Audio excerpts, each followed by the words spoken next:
לכולם, כאן בלוגים IO, והיום אני הולך איך להוריד מיינקראפט פוקט אדישן 0.12.0 בלויד 1.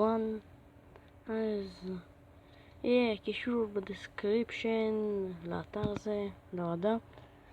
טוב, אז בואו נתחיל איך להוריד את זה.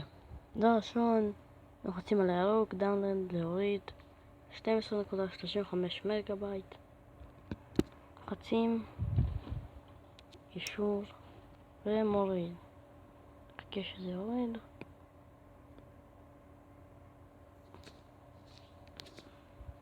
וזה הפסיק להוריד. הנה זה, עדכן מיינקראפט פוקט אדישן.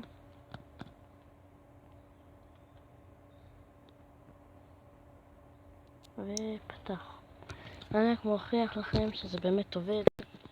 שאני לא משקר לכם משהו. הנה, הוורסיון 0.12.1 זה בדיוק כמו 0.12.0 אלפא בלויד 1, ואחרי זה את השם של הטלפון שלי.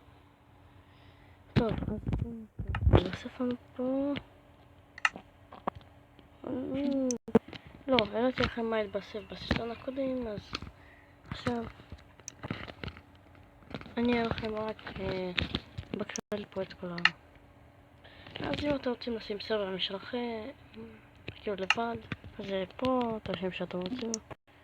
אם אתם רוצים קריאטיב, בוחרים קריאטיב וקריאט וולד. אם אתם סורווייבל, אז קריאט וולד עוד פעם גם.